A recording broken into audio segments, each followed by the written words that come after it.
they can kill you at any second. If you look at him, his posture, there is something irritating him at the moment. There's a problem here.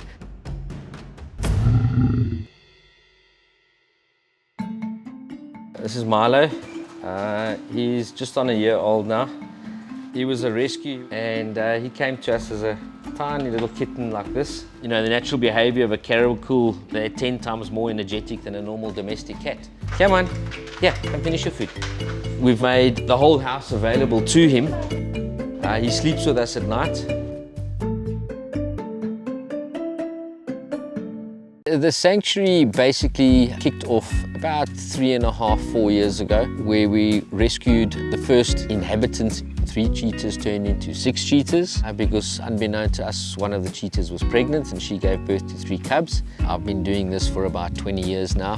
Gretel, she's my wife. She's mostly at home. I've got another small little sanctuary at home there, and that's her baby, that's her passion, that's what she loves. The meerkats, some days I give them the egg for the protein, other days I'll get a bit of chicken. Good morning, who's hungry? Who's hungry? Come. Come. Here you go. This is Nipper over here in the corner. There was Stumpy there. That's Wannabe. They like people. They like the interaction with the people that do come in here. And anything new that you put in here, whether it's a toy or a person, they're going to come up and inspect you. I'll bring some scraps from the lodge for the porcupines. So leave that there. I'll see you later. Have fun. Okay. Bye. Cheerio.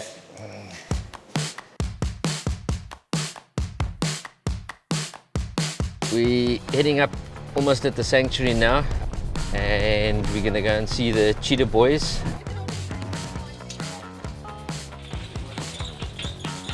Okay, you can all come in.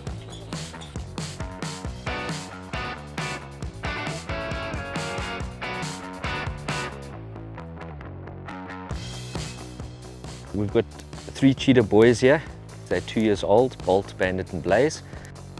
The enclosures we have here are extremely big. We believe that we must give them as natural environment as possible in a facility like this. These guys are used to interacting with people, but it's always under strict supervision. I work for passion, a love for the animals.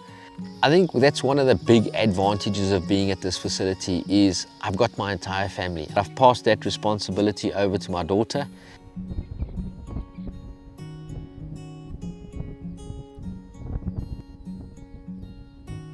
So this is Kiki, Rana and Zamara. They all 3 are girls.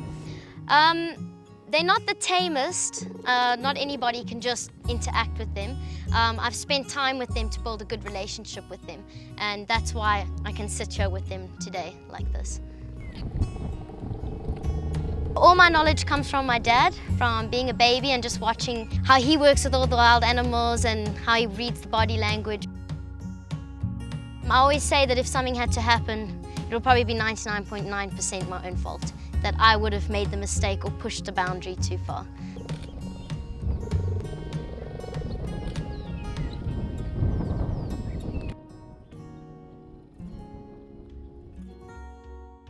Right, let's get going. Let's go and visit some lions. The relationship that I have with the lions, because they were rescued, I've only been working with them since they were about a year old. But I think the dynamics of my relationship, how I've integrated into the pride and become sort of head of the pride.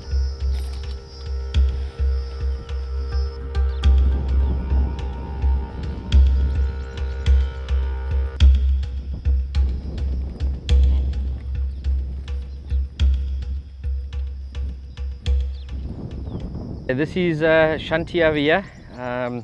She's our white female. Both her and Indy are on contraceptive. One of the side effects of being on contraceptive is the weight gain. She's in a bit of a playful mood at the moment, and she's actually just showing you how big and fat she is.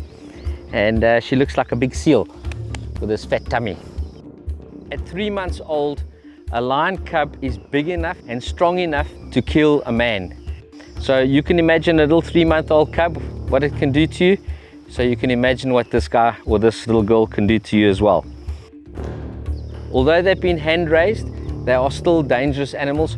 One turn with that paw and she hits me with that, the dew claw or her front toes, it will open me up in seconds. The reason I can put my fingers in her mouth and not be scared of her actually biting me is that behind her canines there's a small little gap of about 10 to 12 millimeters where there are no teeth. So I can hook my fingers in behind her canines and she can shut her mouth and she cannot bite me.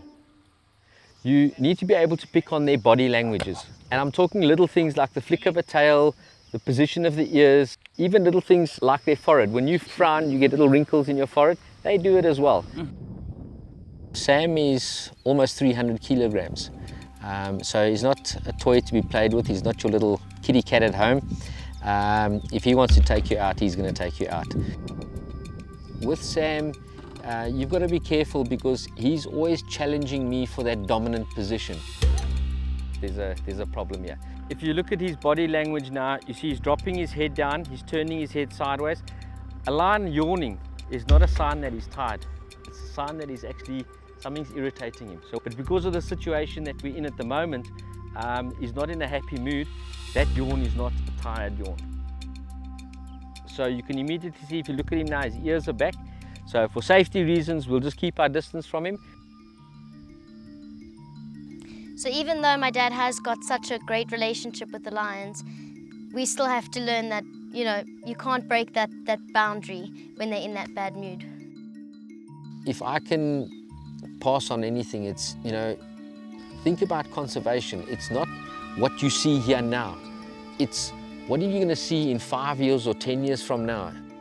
Each animal on our planet has a role to play. I don't think I can do anything else. I think this is the career I will die doing, and it's a passion that I've always had.